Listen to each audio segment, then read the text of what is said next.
Hey guys, SGT here with a food and metals report. I spent some time today at what I unaffectionately refer to as one of the super centers nearby, and upon checking out, the gal asked me what I was doing with so much food, and I said, there's an economic collapse coming to this country. Plan now. And she laughed. She actually thought that was funny. Here's the point. There are people out there that we can't help and don't want to help themselves. But as for the rest of us, buy storable food now. It remains cheap at this very moment in time, despite the meteoric rise in price of wheat, up 54% since June. Sugar's up 114%, and corn is up 79%, along with most other commodities, including silver. Buy food now for storage. This instant. Go. Tonight. Tomorrow. Buy food in any amount you are able to buy it. Just as silver was cheap 1 year ago at $14.32 an ounce, food is cheap today compared to what it will cost 1 year hence, and perhaps much, much sooner.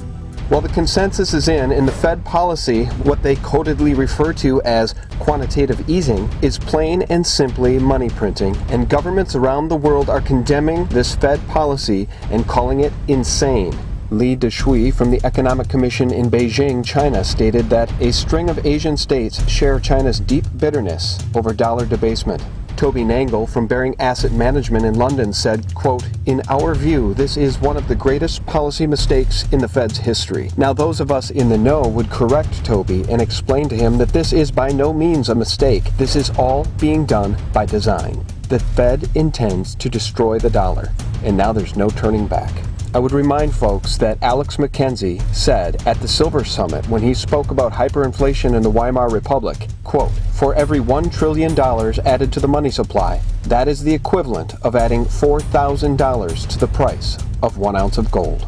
Now, oil has jumped nearly 20% in the past few weeks and currently sits at $87 a barrel. It will go much higher as the dollar loses value. Those with an informed gambler's instinct may want to consider an oil double-long ETF. If Lindsey Williams' latest predictions are correct, oil is going back to between $150 to $200 a barrel, while silver and gold remain the currency of the elite. As for silver, Kaplan Fox jumps into the feeding frenzy and sues JP Morgan and HSBC on behalf of investors for futures and options contract losses caused by market manipulation. Meanwhile, the writing is on the wall for the banks as CFTC-induced position limits are to be coming this winter. If true, it will force JP Morgan and HSBC to unload a great many of their gold and silver contracts. One way or another, this decades-long price suppression of gold and silver is coming to an end. Pullback or not, my strategy continues to be buying physical silver regularly regardless of price. To quote Gata, "The gold cartel has gone to the well too many times. They have been found out.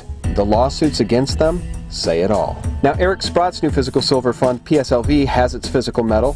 Word is that Sprott's hunt around the globe for his $500 million of the white metal was secured for just under $26 an ounce. For those of you who are having difficulty securing physical silver for whatever reason, you may want to consider making a purchase of PSLV. And guys, one last word on the moral hazard that is quantitative easing. Once again, the foolish middle and upper middle class of this country remains in their hypnotized state and believes that everything is just fine. As the Fed's announcement sent stocks higher, the brainwashed masses actually believe the Fed has their best interests at heart, not understanding what the Fed is, when it was founded, or who owns it. As long as their 401ks and IRAs appear to soar, they're happy. Our morally bankrupt masses seem to have no care whatsoever for those on fixed incomes and for the working poor, who will have no defense against a hyperinflationary environment and soaring energy and food prices, which are now sure to come. With the exception of Ron Paul and precious few others, there is no knight in shining armor coming to slay the madmen who seek to destroy our nation.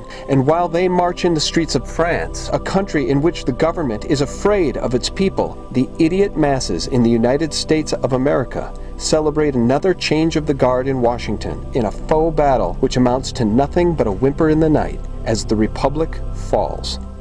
May God save the truth-tellers and the Republic of the United States of America. Thanks for watching. Good night.